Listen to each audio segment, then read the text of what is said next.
সংসার মানে অনিত্য, যা কিছু আমাদের আছে সব অনিত্য, থাকবে না আমাদের কাছে, এই জন্য সংসার বলা হয়। সংস্কৃতে বলা হয় সংসার, মানে সম্যক রূপে যাহা অপসারিত হয়ে যাবে, সব কিছু আমাদের থেকে চলে যাবে। এটা আপনাদের বিশ্বাস হয়? সব কিছু আমাদের থেকে চলে যাবে। আমাদের ছোটোবেলার দেহটা চলে গেছে, চলে গেছে, ছোটোবেলার দেহটা চলে গেছে। দাঁতগুলা চলে যাবে বুড়ো হয়ে গেলে। নাতিরা পেয়ারা খাবে ডাঁসা ডাঁসা, দাদু খেতে পারবে না, তো সব চলে যাবে। এই জন্য এটাকে সংসার বলা হয়েছে। এই জন্য এখন থেকে আমাদের বুঝতে হবে, কৌমার কাল থেকে প্রহ্লাদ মহারাজ তিনি মহাজন, তিনি কৌমার কাল থেকে ভগবত ধর্ম আচরণ করতে বলেছেন, যাতে মানুষ বুঝতে পারে এই সংসারটা যে অনিত্য। যেমন গুটি পোকা নিজে ঘর বাঁধে এবং সেখানে সে আবদ্ধ হয়ে মৃত্যুবরণ করে। আপনারা জানেন গুটি পোকা সে ঘর তৈরি করে নিজে, আর তার মধ্যেই সে আবদ্ধ হয়ে মৃত্যুবরণ করে। তো এই জড়জগৎ সংসার সম্বন্ধে মনুষ্য অজ্ঞ রয়েছে। তাই জন্য ইস্কন প্রতিষ্ঠা হয়েছে সমগ্র বিশ্ববাসীকে গীতা ভাগবতের শিক্ষা অনুসারে ভক্তসঙ্গ মাধ্যমে ভক্তি লাভ করে এই অনিত্যতা উপলব্ধি করে ভগবত ধামে ফিরে যাওয়ার জন্য, যাতে আর এই সংসার বারবার চক্রতে না ঘুরতে হয়। জন্ম মৃত্যু জরা ব্যাধি এই চক্র। সেই জন্য আজকে এখানে একদিনের জন্য হরে কৃষ্ণ উৎসব, ভাগবত ধর্মানুষ্ঠান, এই সাধুসঙ্গ আয়োজন করা হয়েছে। তা আজকে আমরা এই হরে কৃষ্ণ উৎসবে আমরা ভাগবত থেকে শ্রবণ করব। শ্রীমদ্ ভাগবত হচ্ছে এই কলিযুগে ধর্ম জ্ঞানাদি বিসহ অধুনা পুরাণ অর্ক উদিত। এই কলিযুগ হচ্ছে দুষের সমুদ্র। তাই ধর্ম এবং জ্ঞান ভগবান প্রদান করে থাকেন। তো কলিযুগে ভগবান ভাগবত রূপে ধর্ম জ্ঞানের সহ শাব্দিক অবতারে প্রকট রয়েছেন। পুরাণ সূর্য, সূর্য লাইট দেয়, সমস্ত অন্ধকার দূরীভূত করে দেয়, প্রকাশ। সূর্য আসলে সব প্রকাশ হয়, আমরা দেখতে পাই। সূর্য অস্ত হয়ে গেলে লাইট না থাকলে আমরা কিছু দেখতে পারি না। দেখতে পারি? অন্ধকারে কেউ দেখতে পারেন? দেখতে পারেন না। তাই জড়জগতে আমরা সবাই অন্ধকারে রয়েছি, তবে না আমরা নিজেকে জানি না আমি কে। দুঃখ চাই না, কেন দুঃখ আসে? এই জড়জগৎটা কি? এরকমভাবে মনুষ্য জীবনে এই জ্ঞান অর্জন করা প্রয়োজন যে আমি দুঃখ চাইছি না, কেন দুঃখ আসে। আপনারা কয়জন দুঃখ চাননি জীবনে এসেছে? হাত তুলুন দেখি। সবাই দুঃখ এসছে, তাহলে কেউ চাননি এসেছে কেন? সবাই সুখ চায় কিন্তু আমরা পাই না। তো এইগুলি আমরা বার্ধক্য হতে চাই না। কেউ বুড়া হতে চায়? যারা বৃদ্ধ হয়ে গেছেন তারা এখন অনুভব করছেন, চোখে দেখছে না, কানে শুনছে না, না দেখিয়ে নয়নে, না শুনিয়ে শ্রবণে। চোখে দেখতে পাবে না, কানে শুনতে পাবে না, গাল ঢুকে যাবে, চোখ বসে যাবে, সব কিছু, দাঁত পড়ে যাবে, গলা ঘড়ঘড় করবে, রুদ্ধ হয়ে যাবে সব, কণ্ঠাবরুদ্ধম। বৃদ্ধ হয়ে গেলে অনেক কিছু আসবে। কিন্তু আমরা অনেক সময় যুবক শরীরে ভাবছি ওরা বৃদ্ধ হয়েছে, আমি বৃদ্ধ হব না। এই জন্য অহংকারবশত অনেক কিছু খারাপ কাজে ব্যস্ত হয়ে যায়। তো সেজন্য প্রথম থেকেই জানতে হবে, এই ছোটোবেলায় মায়ের গর্ভ থেকেই শিখতে হবে। প্রহ্লাদ মহারাজ তার প্রকৃষ্ট উদাহরণ। মায়ের গর্ভ থেকে তিনি শিখেছিলেন এই ভগবত তত্ত্ব জ্ঞান। এই জন্য তিনি অসুর কুলে জন্ম হলেও তিনি মহাজন বলে পরিগণিত হন। বৈদিক শাস্ত্রে যে দ্বাদশ মহাজন আছে তার মধ্যে অন্যতম প্রহ্লাদ মহারাজ। স্বয়ম্ভু নারদ শম্ভু কুমার কপিল মনু জনক ভীষ্ম প্রহ্লাদ বয় সকিম অয়ম। এই 12 জন মহাজনের কথা ভাগবতে যমরাজ তিনি ঘোষণা করছেন।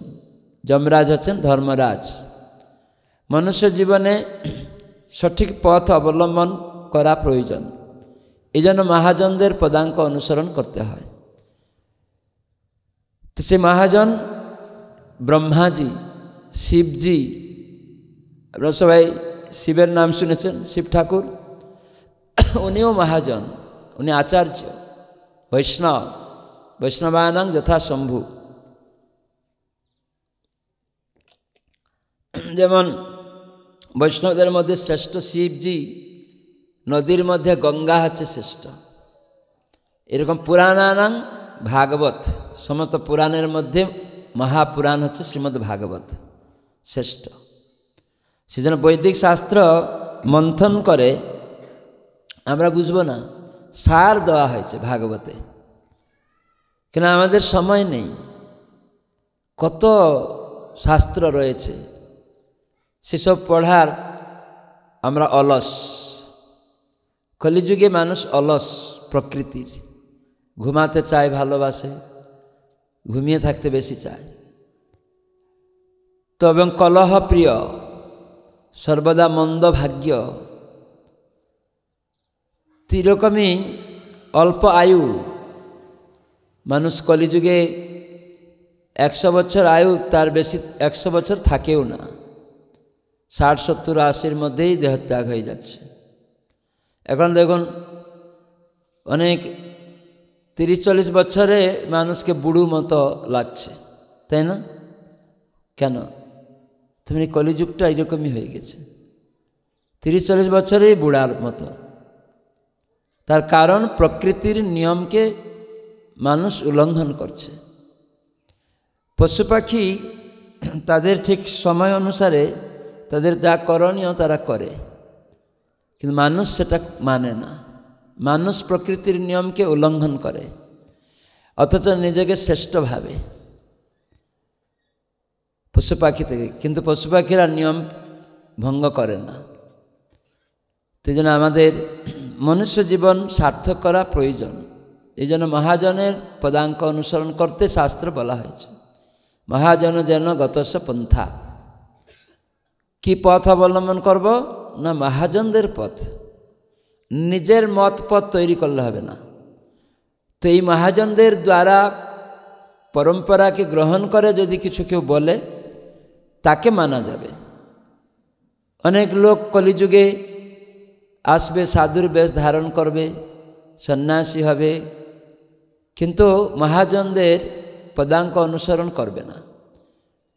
কলিযুগের মানুষ, তাদের পক্ষে যদি কেউ বলে কোনো সাধু, তো একেই সর্বশ্রেষ্ঠ সাধু বলে জগতে মানুষ তার মাথায় রাখবে, বলে ইনি সাধু। কিন্তু মহাজনদের কথা তিনি পালন করেন না এক তিলও। তাকেই কলিযুগে, কেন কলিযুগের মানুষ যেটা চায় নিজের ইন্দ্রিয় তৃপ্তি করতে, নিজেদের ইন্দ্রিয় সুখের জন্য জিহ্বা লালসায় অনেক কিছু গ্রহণ করতে চায়, সেটা কোনো সাধু যদি অনুমোদন করে দেয়, প্রত্যেকটা ইন্দ্রিয়ের অনুমোদন করলেই সেই সাধুকে বড় করে তোলে।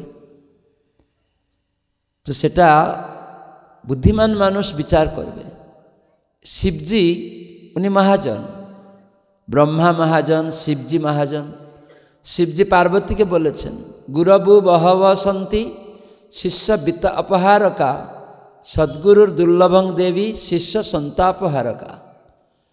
মনুষ্য জীবনে আমাদের যে প্রকৃত দুঃখ, জন্ম মৃত্যু জরা ব্যাধির যে কবল, এই যে সন্তাপ, আধ্যাত্মিক, আদি ভৌতিক, আদি দৈবিক যে ক্লেশ, ত্রিতাপ ক্লেশ, এগুলি থেকে সদ্গুরু ভগবানের সাথে সম্বন্ধ স্থাপন করে তার সেবা দান করেন এবং প্রয়োজন সিদ্ধি লাভ মানুষ করে ভগবত ধামে ফিরে যেতে পারে। কিন্তু কলিযুগে সদ্গুরু বিরল, দুর্লভ। শিবজি নিজে বলছেন শিষ্যের থেকে বিত অপহরণকারী গুরুর অভাব নেই। কেন আজকাল যদি গুরু দেখে এর কাছ থেকে কি করে ঠকানো যায়, কেন সাধু বেশে যত না ঠকানো যায় অন্য কোনো বেশে ঠকানো যায় না। এই জন্য মানুষ সাধুকে ভালোবাসে, কিন্তু সাধু হয়ে আজকাল কলিযুগে অনেক ঠকানোর জন্য চেষ্টা করে। এই জন্য শিবজি মহাজন তারা কি বলেছেন সেরকম অনুসারে মহাজনদের অনুযায়ী পরম্পরা সূত্রে কি এই সব সাধুরা কথা বলে, না নিজেদের মনগড়া কিছু বলে? একবার আমরা গিয়েছি, বলছে গুরুদেব আমার মাছ মাংস ভালোবাসে, আপনি এরকম মন্ত্র দিন। বলে ঠিক আছে, মন্ত্র নিয়ে না, আমার পাওনা পাঠিয়ে দিস, তোর যা ইচ্ছা তাই করিস। তখন সে বলে আমার দীক্ষা হয়ে গেছে। তো এইরকম গুরু পাওয়া যাবে, বিত অপহরণকারী গুরু অসংখ্য পাওয়া যাবে। সাধুর বেশে যারা ঠকাবে, ডাক্তার কাছে রুগী যাবে, রুগীর ইচ্ছা অনুসারে ডাক্তার চলে না। প্রকৃত ডাক্তার রুগীর ইচ্ছায় চলবে? গুরুদেব হচ্ছেন একজন প্রকৃত ডাক্তার, ভবরোগ নিরাময় করার ডাক্তার। শিষ্য শাসনে থাকবে। শিষ্য শব্দের অর্থ হচ্ছে যে গুরুর শাসনে থাকবে। কিন্তু যেমন আজকাল প্রকৃত ডাক্তার অভাব হয়ে গেছে, কেন টাকা ইনকাম করার জন্য আপনার রোগটা যাতে বাড়ে, তাই এইরকম অভক্ত গুরুর মতো ডাক্তাররাও এখন প্রতারণা করছে। বলে না না, মাছ মাংস না খেলে তোমার নরশরীরে শক্তি থাকবে না। কিন্তু যারা প্রকৃত ডাক্তার তারা বলে নেশা করবে না, মৎস্য মাংস খাবে না, তাহলে তোমার ক্যান্সার অন্যান্য রোগ থেকে তুমি মুক্ত থাকবে। তোমাকে 5টার আগে উঠতে হবে, প্রকৃত ডাক্তার এরকম বলবে, 5টার আগে উঠতে হবে ভোরবেলা, 6 ঘন্টার বেশি ঘুমাবে না, খুব জোর 8 ঘন্টা ঘুমাবে। প্রকৃত ডাক্তার এরকম 10টা পরে শোয়া মানে তোমার শরীরকে নষ্ট করা, খুজুর 11টা পর্যন্ত 6 ঘন্টা ঘুমাবে, এরকম বিভিন্ন দিক বলবে। কিন্তু প্রকৃত ডাক্তার তারা এরকম শিক্ষা দিবে যে শাকসবজি খাও, তাহলে তোমার শরীর সুস্থ থাকবে। কিন্তু বৈদিক শাস্ত্রতে শাকসবজিকে নিবেদন করে প্রসাদ খেতে বলা হয়েছে। কেন পাপকর্মতে আমাদের মধ্যে দ্বন্দ্ব আসে। দ্বন্দ্ব কি? ওই শত্রু মিত্র ভাব জাগ্রত হয়, এটা পাপকর্মের দরুন। দ্বৈত ভাব ভগবদ্গীতায় কৃষ্ণ বলেছেন, সেজন্য পাপ মুক্ত হতে বলছেন। তো 4 প্রকার পাপ ভাগবতে বলা হয়েছে, সেগুলি অধর্ম, চতুর্বিধা অধর্মশ্চ। কলি যেখানে থাকে, যার দ্বারা আমরা বিভ্রান্তি, হতাশা, উৎকণ্ঠা, উদ্বেগে থাকি। যেমন নেশা করা, ওটা একটা পাপ, অধর্ম। কেউ সাধুর বেশে নেশা করছে, সিগারেট খাচ্ছে, মদ খাচ্ছে, অনেকে প্রচার করছে আমরা সনাতন ধর্ম প্রচার করছি সন্ন্যাসীর বেশে। অনেকেই ভারতবর্ষ থেকে সাধুর বেশে গিয়ে অনেকে ভেলকিবাজি করেছে। কেউ নিজেকে ভগবান বলেছে, কেউ জলের উপরে হেঁটে দেখিয়েছে আমি ভগবান, একটু হাতে বুলে রোগ ভালো করে দিয়ে। কেউ টাকা পয়সা নিয়েছে, কেউ মেয়ে নিয়েছে, এরকম এসে তারা ভগবান সেজেছে, সাধু সেজেছে। আর ভারতবর্ষে এসে বলছে ভারতীয়রা একটা আমাকে সিগারেট দেয় না, 1 কাপ চাও দেয় না, কেমন ভারতীয়? কিন্তু বিদেশিরা আমাকে চা, সিগারেট এসব দিয়েছে, তাদের গুণগান করছে। এরকম অনেক ভারতীয় সাধুরা সাধু বেশ ধারণ করে নেশা করে। কিন্তু শাস্ত্রে ভাগবতে বলা আছে এটা পাপ। সাধু কখনো নেশা করবে না। কোনো বিড়ি, পান, চা, মাদক দ্রব্য, মদ, এগুলি দ্বারা আমাদের চেতনা বিলুপ্ত হয়, নানা রোগের সৃষ্টি হয়। লেখাই আছে cigarette smoking injurious to health, ধূমপান স্বাস্থ্য পক্ষে ক্ষতিকর, কিন্তু মানুষ সেটাই গ্রহণ করছে। অথচ বলছে আমরা বুদ্ধিমান, আমরা ডিগ্রিধারী। তাহলে জ্ঞান কি অর্জন হলো? অর্জন হয়নি। যদি হতো তাহলে সিগারেট পান করতো না। লেখা আছে দেখছে, এই জন্য মায়া অপহৃত জ্ঞান। তো এইভাবে দ্রুত ক্রীড়া করা, তাস পালি জুয়া লটারি খেলা, এটাও অধর্ম, পাপ। সেখানে সত্যবাদিত্ব নষ্ট হয়ে যায়, নেশাতে তপস্যা নষ্ট হয়ে যায়, ধর্মের স্তম্ভ। মৎস্য মাংস ভোজনের দ্বারা দয়াবৃত্তি নষ্ট হয়ে যায়, জীব হত্যা। কিন্তু শাক সবজিও জীব হত্যা। যেহেতু ভগবান নিজে মনুষ্যের আহার্য নির্ধারণ করেছেন, শাক সবজি তাকে নিবেদন করে খাওয়ার ফলে পাপ মুক্ত হওয়া যায়। যজ্ঞাশিষ্ট সিনসন্ত মুচ্যন্তে সর্বকিল বিষয়। গীতায় কৃষ্ণ বললেন যে সমস্ত কিছু শাক সবজি পত্রম পুষ্পম ফলম ত্বয়ম, এসব আমাকে নিবেদন করো এবং আমার উচ্ছিষ্ট গ্রহণ করার ফলে তুমি পাপ মুক্ত হবে। সেই জন্যই ভক্ত যারা নিজেকে বলে ধর্ম আচরণ করছে বলে তারা পাপকর্ম থেকে মুক্ত, প্রসাদ খায়। শাকসবজি হত্যা, এই জন্য শাকসবজি নিবেদন করে প্রসাদ খায়। হত্যা ধর্ম হয়, আবার হত্যা পাপ হয়। যেটা অনুমোদিত হত্যা ওটা ধর্ম, আর যেটা অনুমোদিত হয়নি সেটা পাপ। যেমন ছেলেমেয়েরা বিবাহ করবে ওটা ধর্ম, পুত্রার্থে ক্রিয়তে ভার্যা। কিন্তু পুত্রকন্যা চায় না, মেলামেশা করবে, সেটা অধর্ম, সেটা পাপ। ছেলে মেয়ে বিবাহ না করে মেলামেশা করবে, ওটা অধর্ম, ওটা পাপ। ওখানে সুচিতা নষ্ট হয়ে যায়। তো এইভাবে 4টি অধর্মের কথা ভাগবতে বলা হয়েছে। তো যারা সাধু হবে, ধর্ম আচরণ করবে, শিবজি, ব্রহ্মাজি, নারদ মুনি ইত্যাদি, প্রহ্লাদ মহারাজ সহ মহাজনেরা তারা এই ধর্মতত্ত্ব পালন করেন। তাই তাদের আদর্শ আমাদের পালন করতে হবে। তো এইভাবে আপনি মনুষ্য জীবনকে সার্থক করতে পারবেন। ধর্মস্য তত্ত্বম নিহিত গুহায়াম মহাজন যেন গতস্য পন্থা। ধর্মতত্ত্ব মহাজনদের হৃদয়ে গুহার আছে। এই জন্য ক্রমে ক্রমে মনুষ্য এই সমস্ত কুঅভ্যাস ত্যাগ করবে। যদি ধার্মিক না হয়, মানুষকে বলা হয় পশুভি নরানাম। যে মনুষ্য ধর্ম আচরণ করে না, আমি বলছি না, শাস্ত্র বলে ধর্মে নহিনা পশুভি নরানাম। নরপশু তাকে বলা হয়, দ্বিপদ পশু। তো সেজন্য পশু সমাজে দেখুন কীভাবে, যদি 10টা কুকুর এক জায়গা হবে ঝগড়াঝাটি, তো মনুষ্য সমাজেও এরকম পরস্পর মধ্যে যুদ্ধ সারা বিশ্বে।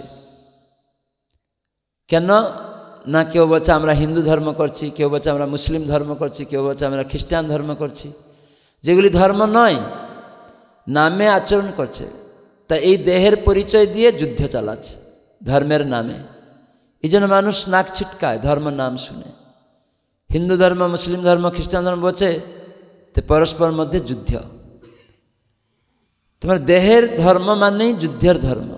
এই জন্য আমাদের আত্মধর্ম আন্তর্জাতিক কৃষ্ণ ভাবনামৃত সংঘ থেকে শেখানো হয়েছে, যেটি গীতায় কৃষ্ণ বলেছেন, জীব আমার অংশ, আত্মা মমৈবাংশ জীবলোকে জীবভূত সনাতন। সনাতন মানে এই আত্মা হচ্ছে সেই সনাতন পুরুষ পরমাত্মা ভগবান কৃষ্ণের, আল্লাহর, গডের বিভিন্ন অংশ, চেতনময়, নিত্য।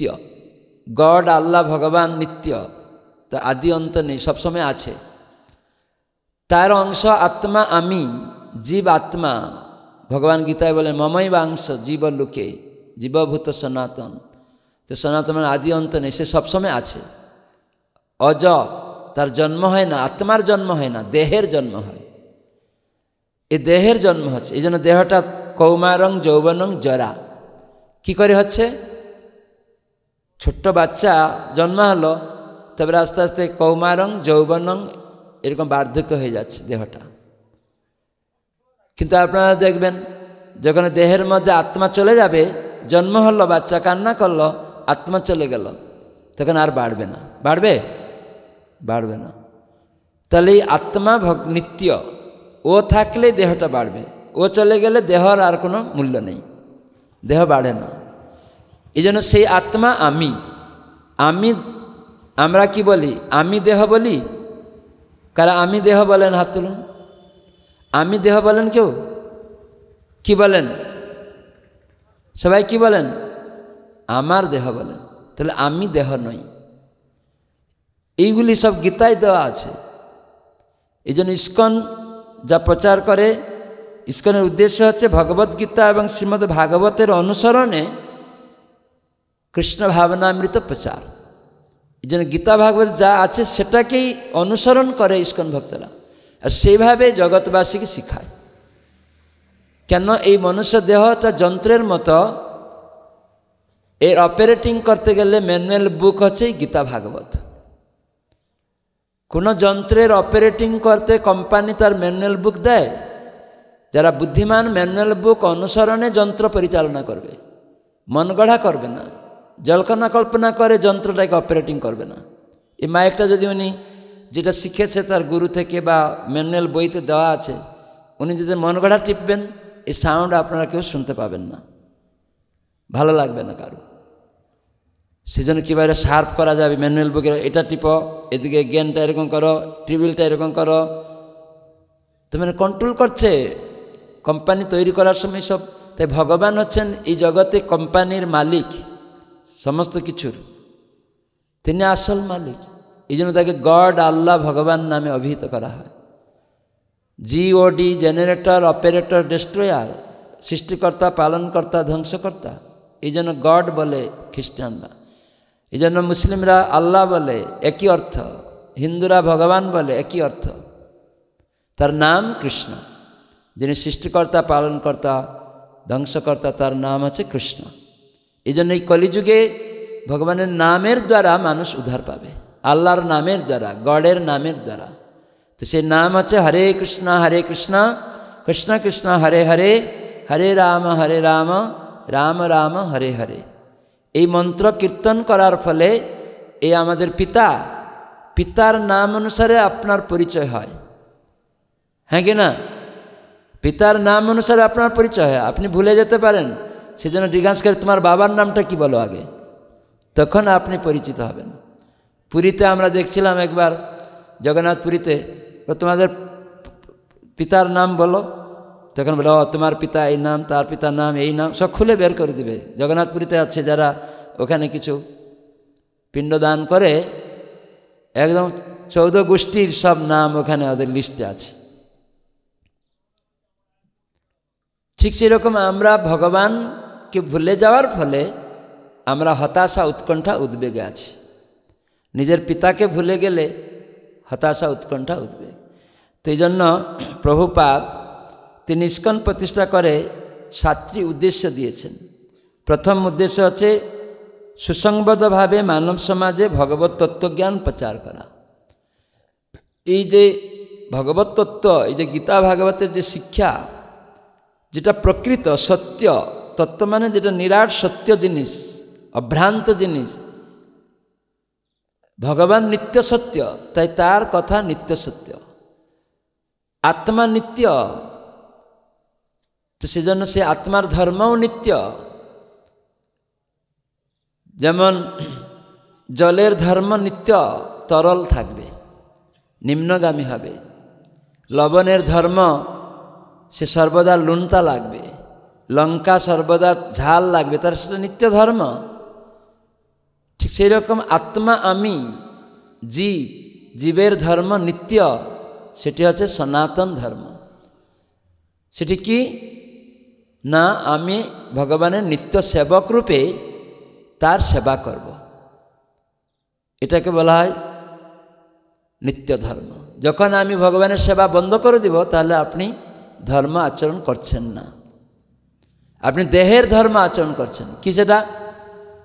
দেহের ধর্ম কি? সম্ভোগ এবং ত্যাগ, দেহের ধর্ম হচ্ছে এটা। কিছু ভোগ করছেন আর ভালো লাগলো না, আবার ত্যাগ করে দিলেন, আরেকটা চাইছেন। কখনো মনের ধর্মে চলছেন, সংকল্প বিকল্প, এ হচ্ছে মনের ধর্ম। কিছু এখন মনে চিন্তা করলেন এটা করব, তারপরে আবার ওটাকে বিকল্প পন্থা অবলম্বন করছেন। এই দেহে মন রয়েছে, ইন্দ্রিয়গুলি সহ,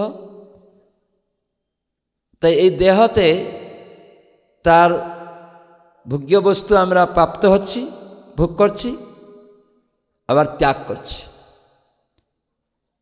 তো এইভাবে সংকল্প করছি মনের দ্বারা, আবার বিকল্প পন্থা করছি।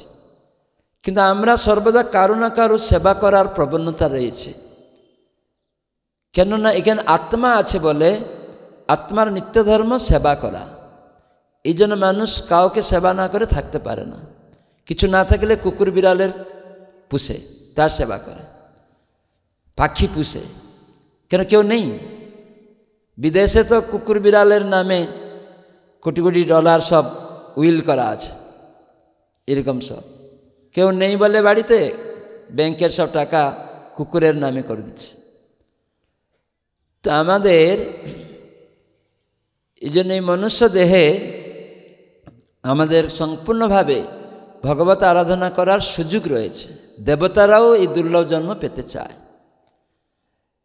ব্রহ্মা, শিব আদি দেবতারা তারাও চাইছে মনুষ্য দেহ পেতে। কেননা মনুষ্য দেহে ভগবত আরাধনার সুযোগ বেশি, অল্প আয়ু, কিন্তু দেবদেহ অনেক দীর্ঘায়ু, কিন্তু এখানে অল্প আয়ু। বিশেষ করে ভারতবর্ষে ভগবত আরাধনা বিশেষ সুযোগ রয়েছে। সেজন্য ভক্ত সঙ্গে ভগবত আরাধনা করতে গেলে ভগবত তত্ত্বজ্ঞান শিক্ষা লাভ করতে হবে।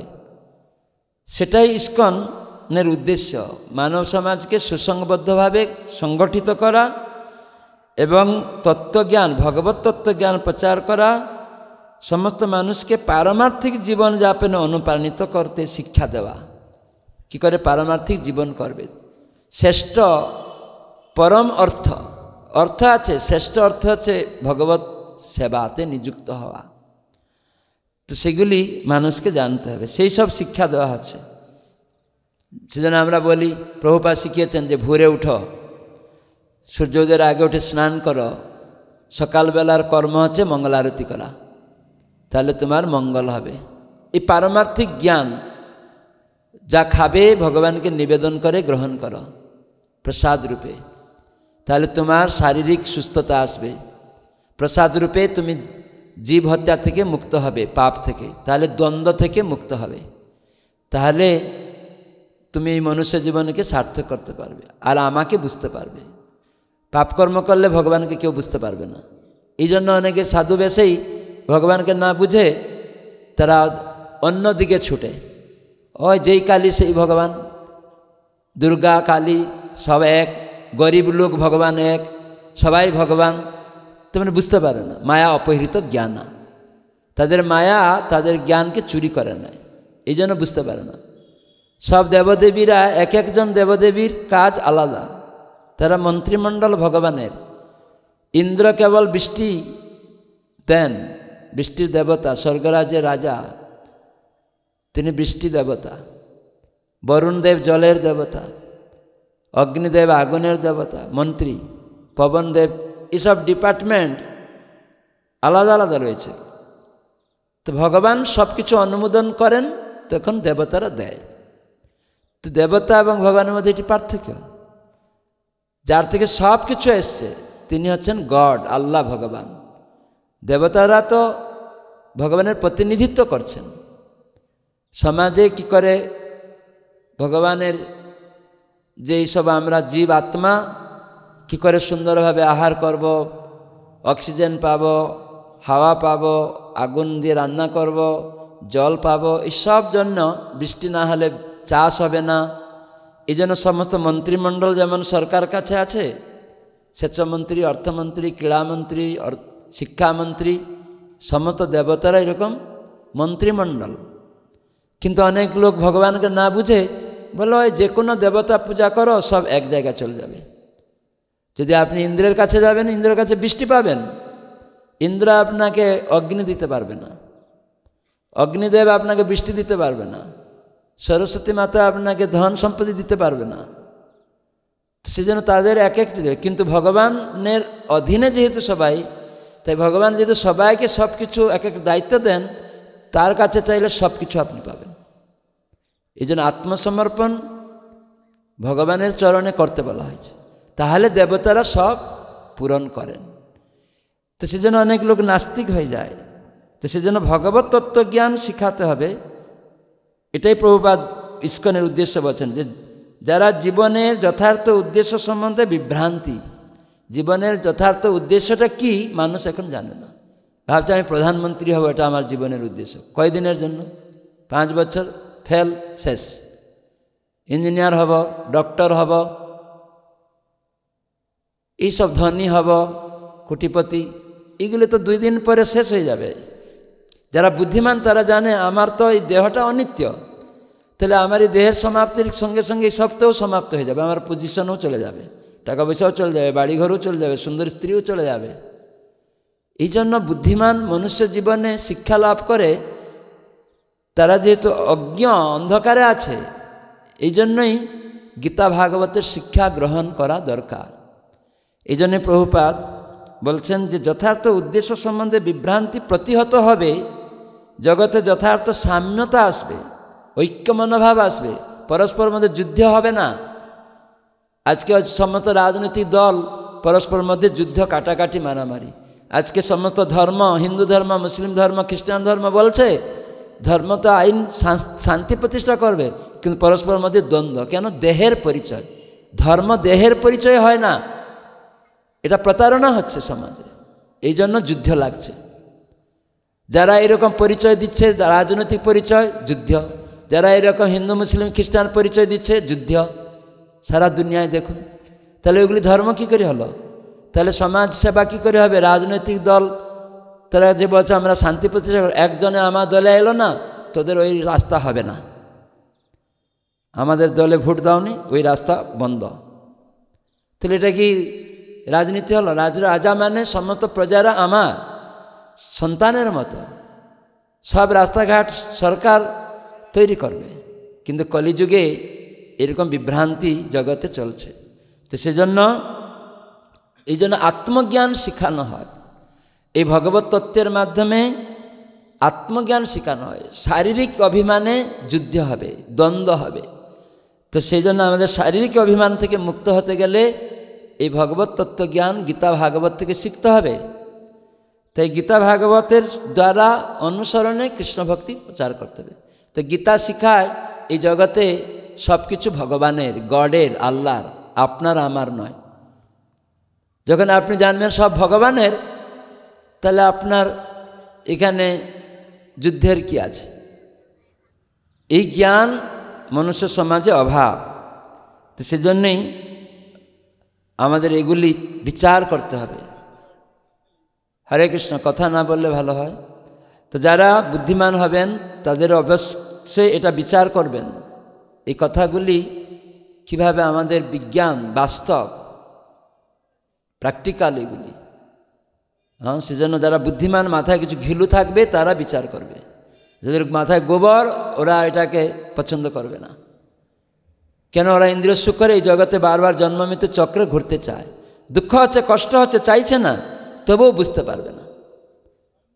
তো সেজন্য ইস্কনের উদ্দেশ্য এরকমই প্রভুপাদ বলেছেন, এই সংস্থার সমস্ত সদস্যদের পরস্পর কাছে টেনে আনা এবং শ্রীকৃষ্ণের কাছে টেনে আনা, এবং এইভাবে প্রতিটা সদস্য চিত্তে, এমনকি প্রতিটা মানুষের চিত্তে ভগবানের সেই উদ্দেশ্য উদয় করানো, যাতে সে উপলব্ধি করতে পারে যে প্রতিটা জীব হচ্ছে পরমেশ্বর ভগবান শ্রীকৃষ্ণের বিভিন্ন অংশ। আমাদের এমন ব্যবহার করতে হবে গীতা ভাগবতের শিক্ষা অনুসারে, যাতে আমরা জানতে পারি আমরা সবাই ভগবানের সন্তান, আল্লাহর সন্তান, গডের সন্তান। তার সেবা করা আমাদের পরম কর্তব্য। তার অংশ হিসাবে ভগবান, গড, আল্লাহ অংশী, আমি অংশ, তার সাথে যুক্ত থাকব সেবার মাধ্যমে। তখন আনন্দ হবে। আমরা সেবা করছি, কিন্তু প্রকৃত সেবা কোথায় অর্পণ করতে হবে সেটা জানি না। তো সেই জন্য যাদের আমরা সেবা করছি তারা কি সুখী? সেবা শব্দের অর্থ জানে না। সেবা মানে সেব্যের তুষ্টিবিধান। তা আমি বাবা মাকে সেবা করছি, বাবা কি সন্তুষ্ট? স্ত্রী কি সন্তুষ্ট? স্বামী কি সন্তুষ্ট? গরিব লোক যারা ভিখারি খেতে পায় না তাদেরকে নারায়ণ বলে, দরিদ্র নারায়ণ বলে ভাত ডাল দিচ্ছেন, ঔষধ দিচ্ছেন রুগীকে, তারা কি রোগমুক্ত? ঘর বাড়ি দিচ্ছেন কি ঘর মুক্ত, মানে মুক্ত? ঘর বাড়ি পেয়ে গেল, কোটি টাকা পেয়ে গেল, কিন্তু মনের মধ্যে হতাশা, উৎকণ্ঠা, উদ্বেগ, স্ত্রীর সাথে পড়ে না। খাওয়া দাওয়া সব রয়েছে, স্ত্রীর সাথে পড়ছে না। ছেলে পিস্তল নিয়ে এসে বাবাকে গলায় দিয়ে বলছে তোমার এই জমি জায়গা লিখে দাও, নাহলে তোমরা সন্তুষ্ট না।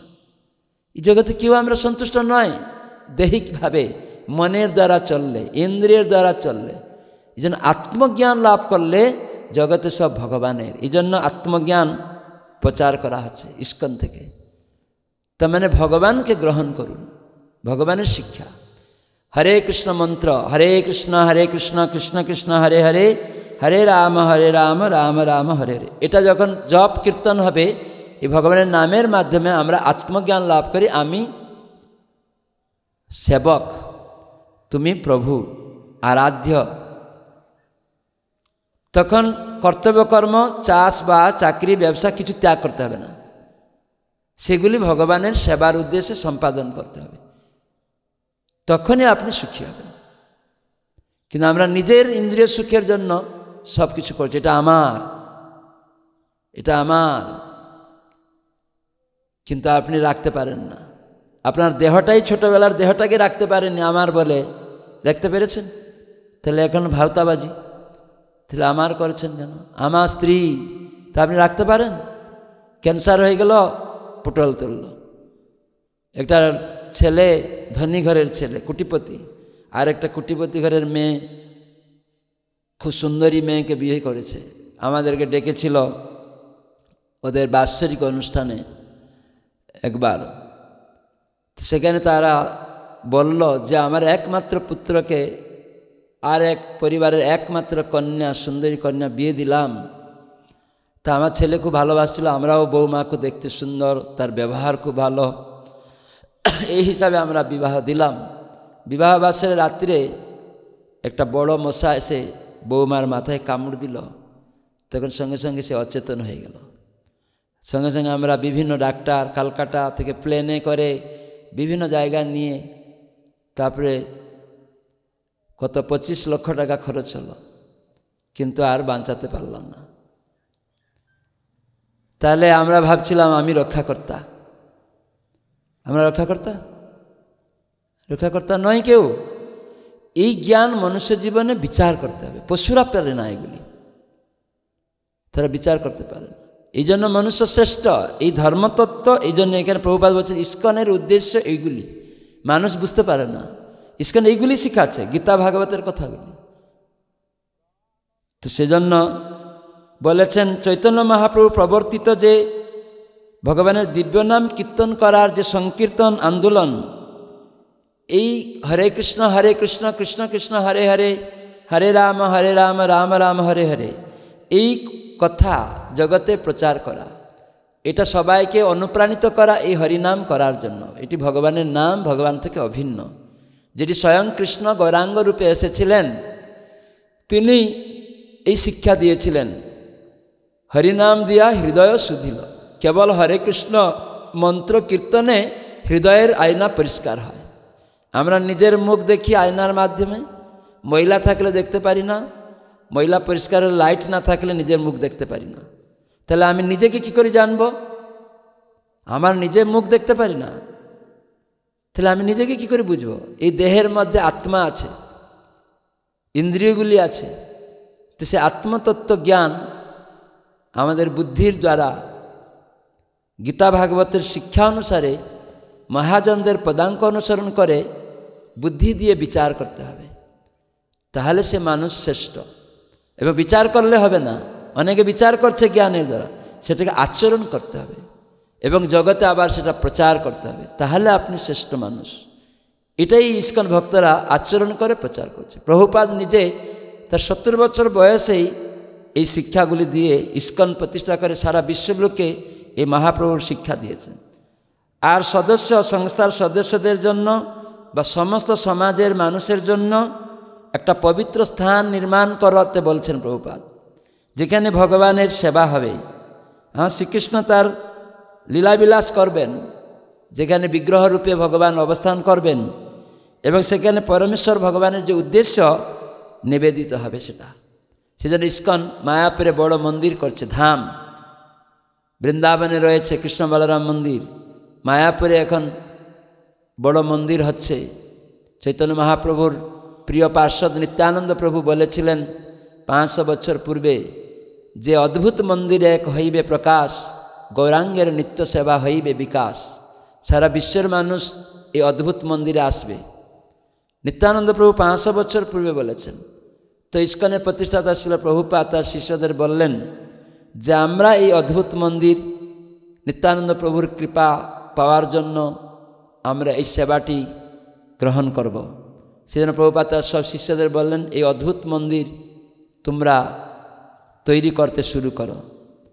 তো এইভাবে সারা বিশ্বের মানুষের অর্থ দিয়ে একটা কেউ ইটেরও দাম দিচ্ছে, যে কেউ আপনারাও এটাতে অংশগ্রহণ করতে পারেন। যে কেউ, আজকে আমাকে একটা ভক্ত বলছিল তারকেশ্বরে, মহারাজ আমার বাড়িতে 4 জন সদস্য, আমরা কি ওখানে 4 স্কোয়ার ফুট খরচ দিতে পারি? হ্যাঁ, 4 স্কোয়ার ফুট কমপক্ষে 28,000 টাকা খরচ হবে। তো ওটা খুব সুন্দর তৈরি করা হচ্ছে। তো উনি বললেন আমি ওটা দিতে চাই। তার একজন বলছে মহারাজ আমি তো গরিব, একটা ইট দিতে পারি। আমি বলছি হ্যাঁ, একটা ইটও দিতে পারেন, কোনো অসুবিধা নেই। এখন ইটের দাম, আমরা যে ইটটা ব্যবহার করছি ওটা 15-20 টাকা এরকম দাম, সাধারণ ইটগুলো থেকে একটু উন্নত, তো সেটা আপনি দিতে পারেন। তাহলে ঠিক আছে, আমি 20 টাকা দিব। তো এরকমই যে কেউ 10টা ইট দিতে পারে, 5টা দিতে পারে, একটাও দিতে পারে। আমরা কত কিছু করছি। যেহেতু মহাপ্রভু প্রিয় পার্শ্বদ নিত্যানন্দ প্রভু আদি গুরু বলরাম, ভক্তির তত্ত্ব, ভক্তির বল তার থেকে আসে, নিত্য আনন্দ যদি আমরা পেতে চাই তাই তার ইচ্ছা পূর্ণ করবে ভক্তরা। সেজন্য প্রভুপাদ বলছেন শুধু মায়াপুরে না, মায়াপুরে তো মহাপ্রভু নিত্যানন্দ প্রভু ইচ্ছা এখানে হবে, বিভিন্ন স্থানে পবিত্র স্থান নির্মাণ করতে হবে। তার মানে মন্দির মানে সেটা পবিত্র স্থান হবে, যেখানে ভগবানের উপাসনা হবে। কেন ভগবান মানে পবিত্র, তার নাম কীর্তন হবে। কেবল মন্দির হচ্ছে অনেক জায়গায়, সেখানে ভগবানের প্রসাদ হয় না, নাম হয় না, গীতা ভাগবত পাঠ হয় না, এবং মানুষকে যথার্থ শিক্ষা দেওয়া হয় না। অনেক মন্দির আছে বিশ্বে, ইস্কনের মন্দিরে দেখবেন আলাদা সম্পূর্ণ, সেখানে গিয়েই লোক পরিবর্তন হয়ে যায়। একটা লোক প্রভুপাদকে, স্বামী স্ত্রী এসছে প্রভুপাদের কাছে বসেছে, প্রভুপাদ যখন ছিলেন, বলছে প্রভুপাদ আপনি আবার এত মন্দির করা কি দরকার? অনেক মন্দির তো আমাদের বিশ্বের মধ্যে দেখছি আছে, ভারতবর্ষেও, আপনি আবার মন্দির করার জন্য এত প্রয়াস করছেন কেন? প্রভুপাদ কিরকম বলছে, অনেক মন্দির আছে। প্রভুপাদ বলেন আমাদের এই মন্দিরের উদ্দেশ্য আলাদা, অন্য মন্দির থেকে পার্থক্য থাকবে। তো প্রভুপাদ সঙ্গে সঙ্গে তাকে একটু জিজ্ঞাসা করলেন, প্রশ্ন করলেন, আচ্ছা আপনার পাশে ওই মেয়েটা কে বসে আছে? প্রভুপাদ যখন জিজ্ঞাসা করছেন, বলছে এটা আমার ধর্মপত্নী, স্ত্রী। তাহলে বলুন, জগতে অনেক লোকের পত্নী আছে, আপনি আবার একটা পত্নী গ্রহণ করার কি দরকার আছে? তখন ওর লোকটা হতভম্ব হয়ে গেছে একবার। ও জিজ্ঞাসা করছে অনেক মন্দিরে আছে, আপনার মন্দির করা কি দরকার? প্রভুপাদ বললেন আপনার পাশে কে? বলছে আমার স্ত্রী। তাহলে অনেকের স্ত্রী আছে, আপনার আবার একটা স্ত্রী গ্রহণ করা কি দরকার? প্রভুপাদ এরকমই সোজা সোজা উত্তর প্রদান করতেন, প্রশ্ন অনুসারে আরেকটা উত্তর দিতেন এবং তাকে প্রশ্ন করে তুলতেন, সে হতভম্ব হয়ে যায়। তো আমাদের এই মন্দিরের পার্থক্যটা কি? প্রভুপাদ বলেছেন টেম্পল ট্রাঙ্কুইলিটি, টিতে ট্রাঙ্কুইলিটি মানে প্রশান্তি আনবে, এই জন্য মন্দির মানে মনকে ধীর করবে, ট্রাঙ্কুইলিটি।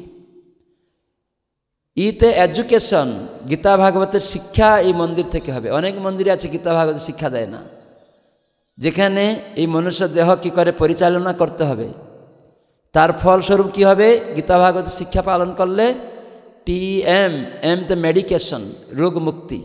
আপনি অনেক শাস্ত্র অনুসারে চলবেন, যেমন ভোরে উঠতে বলা আছে, সূর্য উদয়ের আগে উঠলে কী হবে? স্নান করলে অ্যান্টিবায়োটিক তৈরি হবে, এটা মানুষ জানে না। অনেক রোগ মুক্ত হবে। ভোরে সূর্য উদয়ের আগে যদি উঠে নর্মাল জল, শীতকালে নর্মাল জল মানে একদম জাড় না, নর্মাল গরমকালের জল মতো ওই জলে স্নান করুন, আপনাকে এত ফুর্তি লাগবে। প্রবাদ বলছেন এটা গুড হাইজিন, স্বাস্থ্যপক্ষে খুব ভালো, মঙ্গল। তো সেজন্য ভোরে উঠে স্নান করতে বলেছে। এই জন্য মেডিকেশন, টিতে ট্রাঙ্কুইলিটি, ইতে এডুকেশন, গীতা ভাগবতের শিক্ষা অনুসারে পরিচালিত হওয়া, শিক্ষা লাভ করা এই দেহের, তাহলে আপনি রোগ মুক্তি হবেন। মেডিকেশন, TMP পিউরিফিকেশন, আপনি শুদ্ধ হবেন, যেন ভগবানের আরাধনার মাধ্যমে আপনার হৃদয় পবিত্র হবে। হতাশা, উৎকণ্ঠা, উদ্বেগ থেকে আপনি মুক্ত হবেন, তাহলে আপনি পবিত্র হচ্ছেন। তো সেজন্য সেখানে গীতা ভাগবতের শিক্ষাতে আপনাকে পাপকর্ম থেকে মুক্ত করা আছে, যেটা আমরা আগে বললাম। কিভাবে নেশা করলে মানুষ কি হবে, কীরকম টলমল করবে, মদ খেয়ে এসে ছেলে মেয়েকে, বাবাকে, মাকে খারাপ ভাষায় বলবে, তো এটা কি ভদ্র? কিন্তু আজকাল লোক তারা ভাবে ভদ্র মানে একটু মদ খাইলে মানে সে ভদ্র, সিগারেট খেলে সে ভদ্র, চা না দিলে সে অভদ্র বলে। হ্যাঁ, চা দিল না, চায়ে নিকোটিন, কফিন আছে, সিগারেটে কত কিছু খারাপ জিনিস লিখে দেওয়া হয়েছে, স্মোকিং ইনজুরিয়াস টু হেলথ। কিন্তু আজকাল তারা বলে আমরা ভদ্র, ভদ্র পোশাক কিন্তু অভদ্র আচরণ। তো সেগুলি জানতে, এই জন্য মন্দির প্রভুপাত করেছেন। এই জন্য ইস্কন মন্দিরে ঢুকলে বলা আছে এখানে ধূমপান নিষিদ্ধ। কেন? এখানে শিখানো হচ্ছে। এই জন্য ইস্কন মন্দির আর অন্য মন্দিরের মধ্যে পার্থক্য আছে, প্রভুপাত বললেন। P পিউরিফিকেশন, TMPL, L তে লাভ, ভালোবাসা। প্রত্যেকের মধ্যে সেই ভালোবাসা জাগ্রত হবে, কেননা ভগবানকে কেন্দ্র করা আছে ওখানে, কেন আমরা তার অংশ। তাই তখনই প্রকৃত সাম্যতা পরস্পর মধ্যে, না হলে হবে না। তো এইভাবে TMPLE, ইতে এনগেজমেন্ট, তার মানে ভক্তরা সর্বদা ভগবত সেবাতে নিযুক্ত থাকবে, বিভিন্ন কর্মে। ভক্তরা নিষ্কর্মা নয়। অর্জুন কর্ম করতে চাইনি, যুদ্ধ ক্ষত্রিয় হিসাবে, ভগবান তাকে নিযুক্ত করালেন জোর করে, তোমাকে করতে হবে। তো সেজন্য ধর্ম আচরণ, গীতা ভাগবতের শিক্ষা ইস্কন কাউকে নিষ্কর্মা করার জন্য শিখাচ্ছে না। আমাদের ইস্কনে দেখবেন ভক্তরা ট্রাক্টর চালাচ্ছে, চাষ করছে, হাল করছে। আমার গুরুদেব তিনি ব্রাউন বিশ্ববিদ্যালয়ের স্কলারশিপ ছাত্র, কোটিপতি ডলারের সন্তান, কিন্তু তিনি যখন ভক্ত হয়ে গেলেন তার 19 বছর বয়সে, মায়াপুরে প্রভুপাত পাঠালেন, এসে মায়াপুরের জমিতে হাল করছেন, কোদাল দিয়ে তাড়ছেন। পড়াশোনা করেছেন, জানতেন না, বলছে ভগবত সেবা করতে গেলে এসব করতে হবে, সেজন্য রান্না করতে হবে, সব রকম সেবা তোমাকে করতে হবে। তো সেজন্য এনগেজমেন্ট না থাকলে তোমার মনটা আমাদের একটা মানে শত্রুর মতো। মন আমাদের বন্ধু এবং মন আমাদের শত্রু, একটা ধারালো ছুরির মতো, আপনাকে শেষ করে দিবে। ধারালো ছুরিটা ডাকাতের হাতে শেষ করে দিবে, আবার ডাক্তারের হাতে একদম বিদীর্ণ করে আবার জুড়িয়ে আপনাকে রোগ মুক্ত করে দিচ্ছে, অপারেশন করে। একই ছুরি। তো এই মনটা প্রভুপাদ বলছেন ডাক্তারের ছুরির মতো, একটা ধারালো ছুরির মতো, আমাদের কিভাবে ব্যবহার করতে হবে সেটা জানতে হবে। তো সেজন্য মন্দির প্রভুপাদ সারা বিশ্বের মানুষের জন্য, এই জন্য উনি বলছেন আমাদের ইস্কনের উদ্দেশ্য সেটা, যে সমস্ত সংস্থার সদস্য এবং সমস্ত সমাজের মানুষের জন্য। এই জন্য ইস্কন মন্দিরগুলি সমস্ত সমাজের মানুষের জন্য। এই জন্য ইস্কনে যত সমাজের, কেউ খ্রিস্টান সমাজে, কেউ হিন্দু সমাজে, কেউ মুসলিম সমাজে, ইস্কনে সবাই আছে। প্রত্যেক সমাজের মানুষের জন্য এই পবিত্র স্থান তৈরি করতে হবে। এই জন্য আমাদের এখানে সিঙ্গুড়েও একটা মন্দির করার প্ল্যান হচ্ছে, যাতে সেখানে লোকাল লোকেরাও সেখানে কৃষ্ণ সেবা, গীতা ভাগবতের শিক্ষা, মনকে ধীর করে এই সমস্ত শিক্ষা লাভ করে তারাও কর্তব্য কর্ম ভগবদ্গীতায় কৃষ্ণ বলেছেন, সর্বকর্মাণি অপি সদা কুর্বাণমত ব্যাপাশ্রয়ে। কর্ম করবে আমাকে আশ্রয় করে। আমরা যা কর্ম করি মন গড়া। আমরা খাই এটা কর্ম, ঘুমাই এটা কর্ম, ঘুমাই যে কোনো কর্ম আমরা করছি, চাষ করি, ব্যবসা করি, চাকরি করি, এগুলি কর্ম, কিন্তু আমরা মন গড়া করছি। খাওয়া থেকে শুরু করে, ঘুমানো থেকে শুরু করে, গৃহস্থ পুত্র উৎপন্ন, বিবাহ জীবনেও একটা পুত্র উৎপন্ন, ওটাও একটা কর্ম। গীতায় কৃষ্ণ বলছেন, যদি সেই কাম, পুত্র উৎপন্নের যে কাম, সেই প্রয়োগটা ধর্ম, সেটা অধর্ম নয়। যদি পুত্রার্থে ক্রিয়তে ভার্যা হয়, নাহলে ইন্দ্রিয় সুখে করবে, এটা অধর্ম। ওই কর্মটা ভগবানের আশ্রয়ে হলো না। এই জন্য হতাশা, উৎকণ্ঠা, এই জন্য ছেলে মেয়েদের জন্মগুলি খারাপ হচ্ছে, এই জন্য সুইসাইড হচ্ছে, কখনো ডিভোর্স হচ্ছে। তার কারণ ভগবানের নির্দেশে আমরা পুত্র উৎপন্ন ইত্যাদি কর্ম সম্পাদন করছি না। খাওয়া দাওয়া নিজের মনে যেটা জিহ্বা লালসা হয়ে গেল, ওটা খেলাম, পরে ডাক্তার তোমার এটা ছাড়তে হবে, ক্যান্সার হয়ে যাচ্ছে, নেশা এসব বন্ধ।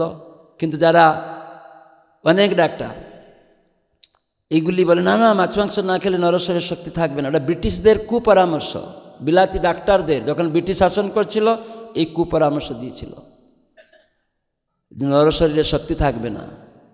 আচ্ছা বলুন, গরু খাবেন, ছাগল খাবেন, গরু ছাগল কি খায়? শাকসবজি খায়। আর তারা হচ্ছে কাজ করে, উট শাকসবজি খায়, ও বুঝা বয়, ঘোড়া বুঝা বয়, এরা কেউ মাছ মাংস খায় না, কিন্তু তারা শাকসবজি খায়, বল উৎপন্ন করছে, এর কাজে ব্যস্ত আছে, তারা দুর্বল হয়ে যায় না। যারা মাংসাশী দেখবেন, কুকুর একটু দৌড়াবে, জিভটা বের করে করতে থাকবে। তো যারা এরকম মাছ মাংস খায়, সে বেশি খাটতে পারে না। যদি বলছে, সে খাটতে পারে না। কেন?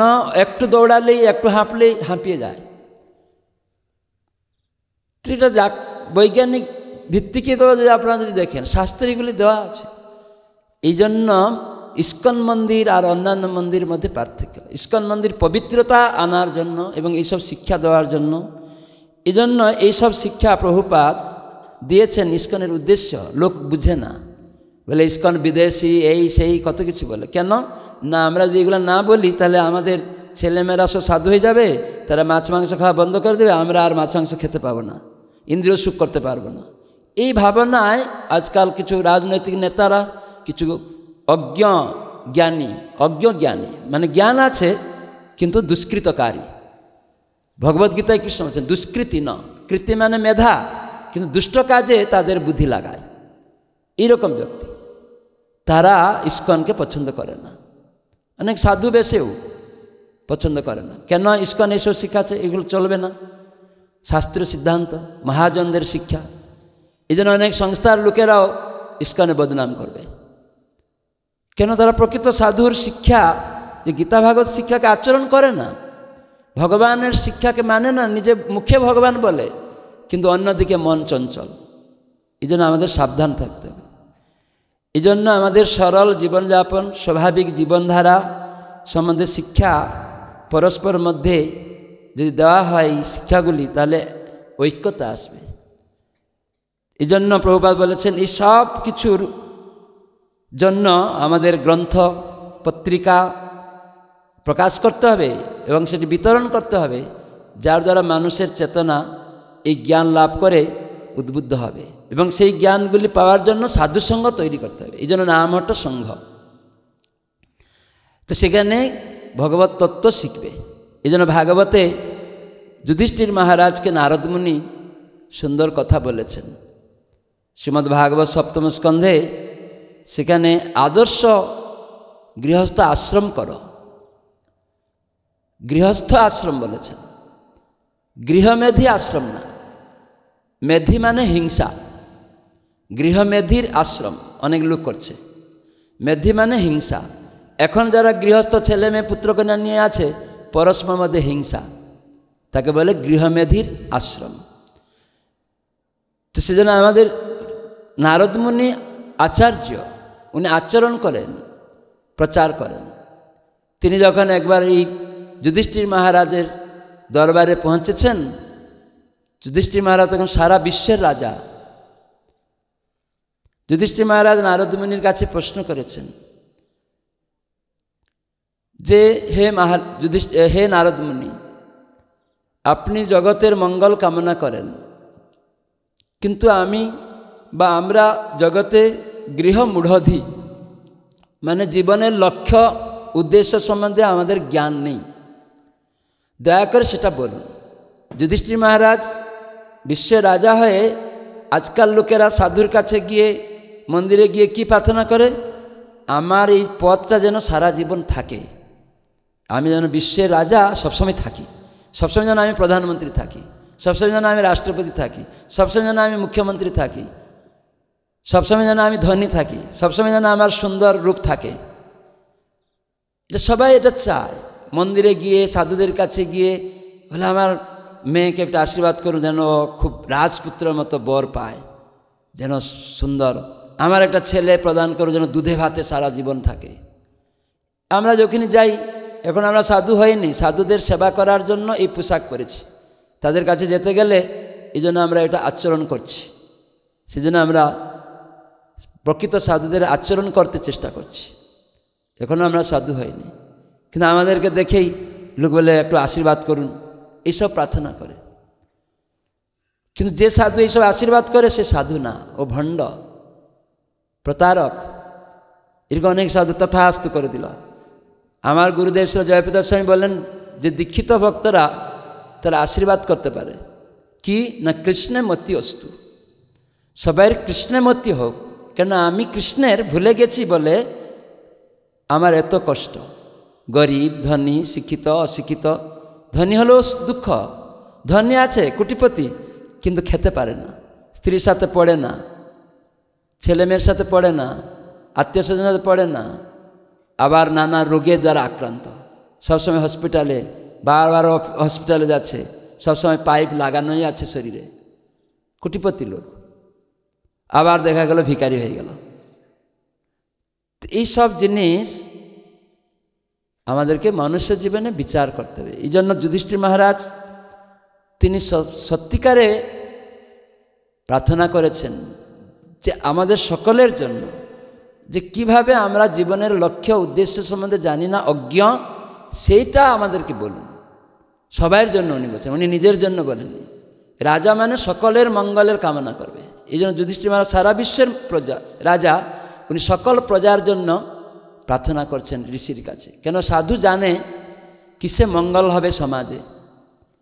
সেই মঙ্গলময় শান্তিময় পুরুষকে বাদ দিয়ে কেউ শান্তি মঙ্গল করতে পারে না। যদি আপনি কিছু জ্ঞান অর্জন করতে যান, বিদ্যা, যার কাছে বিদ্যা আছে, কিছু ধন সম্পত্তি চান, যার কাছে ধন সম্পত্তি আছে তার কাছে যাবেন। আপনি হাত পা বাঁধা আছেন, যার মুক্ত হাত আছে তার কাছে যাবেন।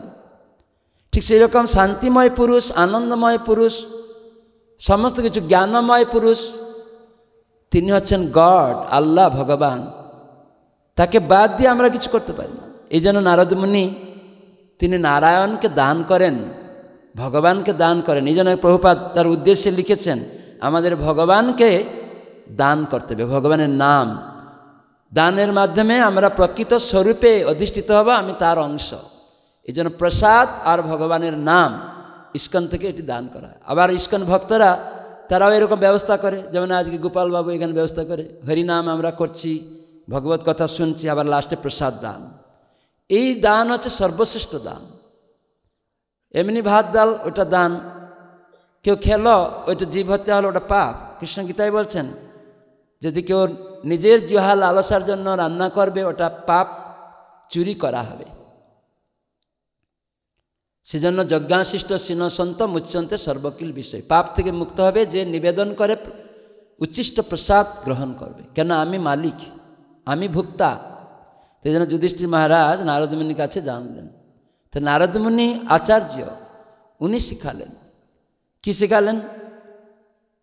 তিনি বলছেন, হে রাজন, যারা গৃহস্থ রূপে গৃহে অবস্থান করেন তাদের অবশ্য কর্তব্য ইন্দ্রিয় সুখ ভোগের জন্য তাদের কর্মের ফল ভোগ করার চেষ্টা না করা। কেন? নারদ মুনি সাধু বলছেন ইন্দ্রিয় সুখ ভোগের জন্য তোমার কর্মের ফল তুমি ভোগ করো না। যেমন আপনার একটা ব্যবসা করছেন, একজন ক্যাশিয়ার আছে, আপনি সঙ্গে সঙ্গে ক্যাশ গণছে, খালি লক্ষ লক্ষ টাকা গণছে, তো ও কার টাকা? ওটা ও কর্ম করছে, এই টাকাগুলি তার হাতে আসছে, সবাই তার কাছে দিচ্ছে, ও টাকা গণে সব রাখছে।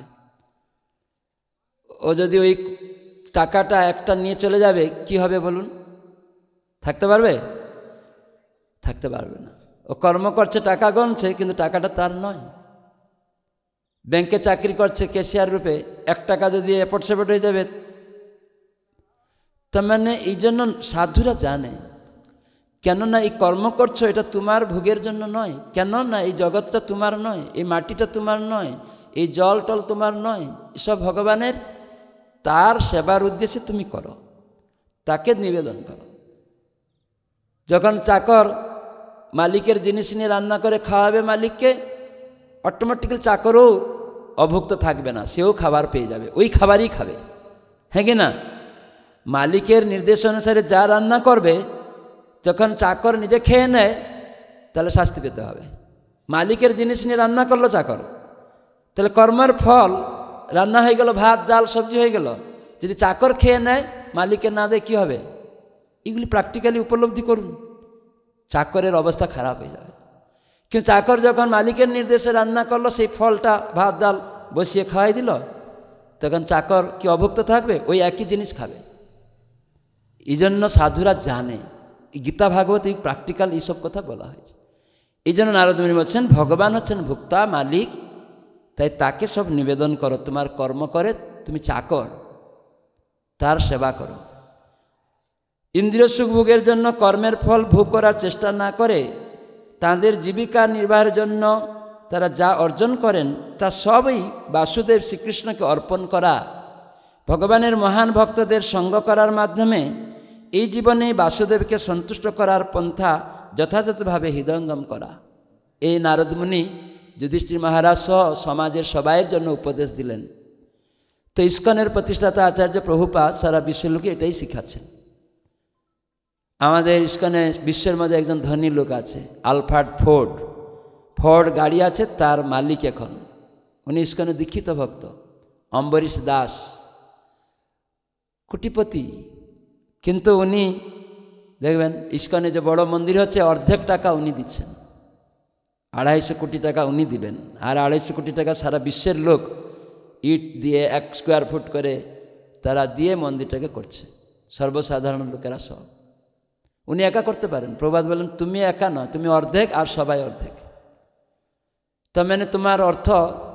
আর উনি সারা বিশ্বে বিভিন্ন চার্চগুলো চলছিল না, বন্ধ হয়ে গেছে, সেগুলা কিনে জগন্নাথ মন্দির, রাধাকৃষ্ণ মন্দির, গৌরনিতাই মন্দির সব ইস্কনকে কিনে দিয়েছেন তার অর্থ দিয়ে, বহু জায়গায়। ডেট্রয়েটে একটা খুব দর্শনীয় স্থান, একটা চার্চ, সেখানে অনেক দামি দামি সব জিনিস আছে, উনি ওটা কিনে নিয়েছেন, কিনে ওরা ইস্কনের মন্দির হয়ে গেছে, রাধাকৃষ্ণ মন্দির। তো এরকমভাবে তাহলে উনি তো, ওনার টাকা আছে, যতটুকু আছে উনি দিচ্ছেন কর্মের ফল। এবং বাড়িতে গিয়ে দেখবেন ভোরে উঠেন, উনি শুয়ে থাকেন না, স্বামী স্ত্রী ছেলে মেয়ে সব। ওনার পত্নী ভারতীয় ব্রাহ্মণ কন্যা, উনি খ্রিস্টান পরিবারে জন্ম হয়েছেন, কিন্তু ভক্ত হয়ে গেলে ব্রাহ্মণের ঊর্ধ্বে হয়ে যায়। আর এখানে তার পত্নী ব্রাহ্মণ, তিনি অস্ট্রেলিয়ায় পিএইচডি করতে গিয়েছিলেন, নৈহাটির মেয়ে সুরমিলা ভট্টাচার্যী।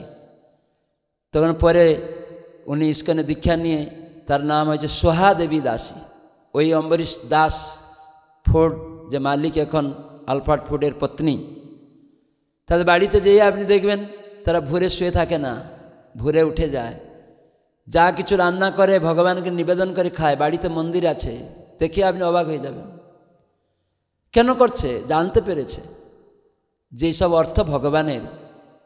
তাই প্রভুপাদ যেহেতু গুরু, তার নির্দেশ পালন করছে, প্রসাদ বিতরণ করা, মন্দিরগুলি কী করে চলবে কখনো সাহায্য করা, এরকম যেখানে তার ক্ষমতা তিনি প্রদান করছেন।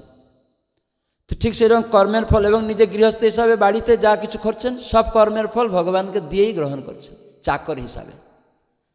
তো এগুলি আবার ইস্কনে কেউ রিক্সা টানে, লেবারি করে, তার বাড়িতেও যাবেন ওই একই। ওনার বাড়িতে হয়তো সিংহাসনটা একদম সুন্দর আছে, এনার বাড়িতে হয়তো উনি যেহেতু লেবারি করে, ওর তো ওয়ালে একটা ঘর আছে, ওয়ালে টাঙ্গিয়ে রাধা মাধব কৃষ্ণ সেবা করছে। ওই শাকন্ন পেলেও উনি ছানা মাখন ভোগ লাগাচ্ছেন, ইনি শাকন্ন ভোগ লাগাচ্ছেন, একই জিনিস। কেন? এনার কর্মপূর্ব অনুসারে ইনি শাকন্ন পেয়েছেন, কিন্তু এইভাবে উনি ভগবান, তাই সেখানে ধনী গরিব শিক্ষিত অশিক্ষিত কোনো দ্বন্দ্ব থাকবে না। কিন্তু আমাদের মধ্যে কি, তুই একটা ভিখারি, খেতে পাও না, আমি তোকে দিচ্ছি। আরে আপনি কোথা থেকে আনলেন? দিলেন ওনাকে? আপনি তো চুরি করেছেন, নেকেট হয়ে এসেছেন, এই জমিটা তো আগে থেকে ছিল। এইগুলি জানে না মানুষ। এই জন্য নারদ মুনি শিখাচ্ছেন আদর্শ গৃহস্থ হও। তারপরেই উনি বলছেন, শৃণ্বন্ন ভগবত অভীক্ষ্ণম অবতার কথামৃতম শ্রদ্ধানু যথাকালম উপশান্ত জনাবৃত সৎসঙ্গাসনৈকই সঙ্গম আত্মজাদিষু বিমুচ্যম উচ্চমানুষে স্বয়ং স্বপ্ন বিদুত্থিত। গৃহস্থের কর্তব্য বারবার এখানে যেমন বললেন, সব কর্মের ফল ভগবানকে দিতে হবে এবং ভক্ত সঙ্গ করতে হবে, যার মাধ্যমে বাসুদেব ভগবান সন্তুষ্ট হবেন। আর এখানে বলছেন গৃহস্থের কর্তব্য বারবার সাধুসঙ্গ করা, একদিন না, প্রতিদিন। তাই বাড়িতে ছেলে মেয়েকে নিয়ে সাধুসঙ্গ করবেন। আর সপ্তাহে একদিন আরও অন্যান্য সাধুরা রয়েছে আপনার বাড়ি থেকে, আরও অনেক ভক্ত আছে যারা, সেখানে সপ্তাহে একদিন নামঠ সঙ্গ করবেন, শ্রদ্ধাবান ব্যক্তিদের সাথে বসবেন। এটি মহাপ্রভু নিত্যানন্দ প্রভুকে বলেছিলেন। এই জন্য নামঠ সঙ্গ 10-5 মিলে সপ্তাহে একদিন বসবে, 2-4 পরিবার মিলে, এরকম পাড়াতে পাড়াতে সাধুসঙ্গ করা সপ্তাহে একদিন। আর নিজের বাড়িতে দৈনিক ছেলে মেয়ে নিয়ে তুলসীর সামনে বসে এই গীতা ভাগবত শুনবেন। হ্যাঁ, সেটাই বলছেন, গৃহস্থের কর্তব্য বারবার সাধুসঙ্গ করা। কেন? সাধু ভক্ত সঙ্গে আমরা কৃষ্ণ ভক্তি লাভ করি। আর বাড়িতে ভাগবত রাখবেন, সেখানে অনেক সাধুদের কথা শুনবেন। তুলসী, গঙ্গা, ভক্ত এবং ভাগবত, এই 4 স্থানে ভগবান সর্বদা নিত্য থাকেন। এই জন্য যখন স্নান করবেন, গঙ্গা গঙ্গা বলে 3 বার জল ঢালবেন। প্রথমে মাথায় জল ঢালবেন না, যে জলটা প্রথমে একটু নিয়ে মাথায় ছিটাবেন গঙ্গা গঙ্গা বলে, পুরো জলটা মগ দিয়ে বা শাওয়ার খুলে জল ঢালবেন না। দেখবেন অনেক রকম রোগ হচ্ছে, এটা একটা কারণ। অবগাহন স্নান আগে করত, নদীতে নেমে, কোথা থেকে প্রথম জল কোথায় লাগে? পায়ে নামার আগে জল দেবতা লাগায় না পা, কিন্তু প্রথমে গিয়ে জল আগে মাথায় নিয়ে স্পর্শ করে। গঙ্গা গঙ্গা বলতে হবে। গঙ্গা মাতা নাম আমাদের উচ্চস্বরে করার মাধ্যমে 3 বার গঙ্গা স্নানের ফলও আপনি পাবেন।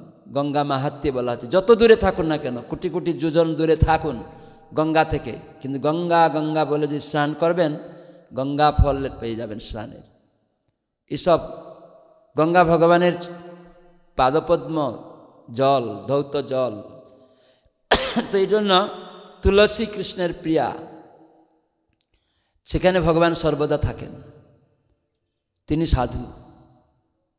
সেজন্য তুলসী সামনে আমরা রাখি সর্বদা, যে কোনো কিছু কাজে এখানে তুলসী আসে। তুলসী অনেক রোগ মুক্ত করে দেয়। তুলসী স্পর্শ, প্রণাম, পরিক্রমা, জ্ঞানে অজ্ঞানে অনেক পাপ থেকেও মুক্ত হয়ে যাবেন। আপনি জানেন না, রাস্তায় হাঁটতে গিয়ে আপনার পায়ে একটা পোকা মরে গেল, কিন্তু যদি প্রত্যেক দিন তুলসী সন্ধ্যা সকালে পরিক্রমা করেন, জল দেন, এসব থেকে মুক্ত হতে পারবে। তো এই জন্য প্রভুপাদ সাধুসঙ্গ বারবার করতে বলেন। এই জন্য প্রতিদিন গৃহস্থ ভক্ত তারা ভাগবত থেকে শুনবে। ভাগবতে অনেক সাধু সন্তদের কথা রয়েছে, তাদের চরিত্র আমরা কি করে গৃহস্থ হিসাবে, অনেক গৃহস্থ ভক্ত সব, এই যে অম্বরীশ মহারাজ, যুধিষ্ঠির মহারাজ, এরা সব ভক্ত, তাদের চরিত্র দেখেই আমরা শিখব। এই জন্য ভাগবত ছেলে মেয়েকে নিয়ে পড়বেন, আর সপ্তাহে একদিন নামহট্টর সঙ্গে যাবেন। এগুলি ভগবানের ভাগবতে অবতারদের কথা বলা হয়েছে।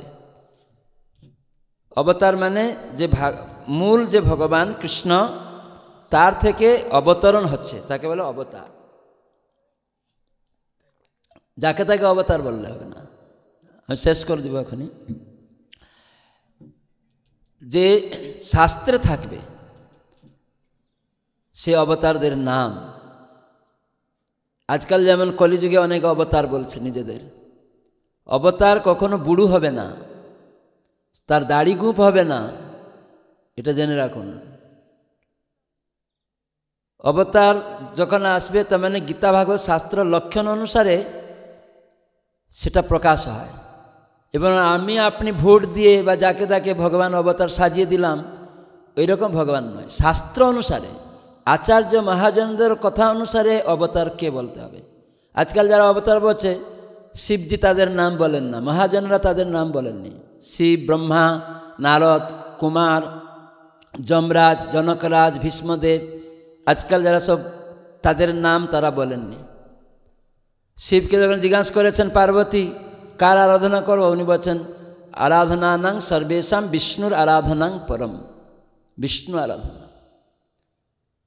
তো সেই বিষ্ণু কে? মূল বিষ্ণু হচ্ছেন কৃষ্ণ, দ্বিভুজ মুরলীধর শ্যাম সুন্দর। তো সেজন্য আমাদের শাস্ত্রে বলে কেশব ধৃত মীন শরীর, কেশব মানে কৃষ্ণ, তিনি মীন রূপে এসেছেন, তাকে অবতার বলা হলো। কেশব হচ্ছেন অবতারী, কৃষ্ণ হচ্ছে অবতারী। তো কেশব ধৃত, কেশব কৃষ্ণ অবতরণ করলেন মীন রূপে। কেশব ধৃত রাম শরীর, রামচন্দ্র দশরথর পুত্র রামচন্দ্র রূপে সে কৃষ্ণ অবতরণ করলেন। চতুর্ধা মূর্তি সেখানে রয়েছে, রাম, লক্ষ্মণ আর শত্রুঘ্ন, ভরত, তারা বিষ্ণু তত্ত্ব রয়েছে। কিন্তু রামচন্দ্র ভগবান, স্বয়ং ভগবান। তো কৃষ্ণ রাম রূপে অবতরণ করেছেন, আর কৃষ্ণ হচ্ছেন পরাৎপর ভগবান। তো তার থেকে অবতারী তিনি। তো কেশবধৃত নরহরি রূপ, নৃসিংহদেব রূপে ভগবান কেশব নরহরি রূপ ধারণ করেছেন, নৃসিংহদেব অবতরণ করেছেন। আর কখনো কখনো ব্রহ্মার একদিনে স্বয়ং সেই ভগবান আসেন, যখন জীবকে কৃষ্ণ প্রেম দেন। তো সেই স্বয়ং কৃষ্ণ এই গত দ্বাপর যুগে নন্দ মহারাজের পুত্ররূপে এসেছেন। আর যেহেতু যুগে অবতার, তাই বসুদেবের পুত্ররূপে সেখানেও চতুর্ভুজ নারায়ণ বাসুদেব। কিন্তু মূল কৃষ্ণ, মূল নারায়ণ কৃষ্ণ যশোদার পুত্ররূপে এসেছেন, এটা মানুষ জানে না। এগুলি হরিবংশ বিভিন্ন আচার্যরা সেখানে প্রদান করেছেন। আমরা মনে করছি অনেক যে টিভিতে দেখায় নারায়ণের অবতার হচ্ছে কৃষ্ণ, তো জানে না, বৈদিক শাস্ত্র তারা জানেন না। তো সেজন্য এই যে যোগ পড়েছে বলে সেখানে ভগবান নিজে আসবেন ব্রহ্মার একদিনে, সব দিনে নয়, ব্রহ্মার একদিনে। তার মানে একদিন মানে কোটি কোটি বৎসর, সেখানে ব্রহ্মার একদিন হয় আমাদের গণনা অনুসারে। সেই দিনে ভগবান স্বয়ং এখানে আসেন কৃষ্ণরূপে।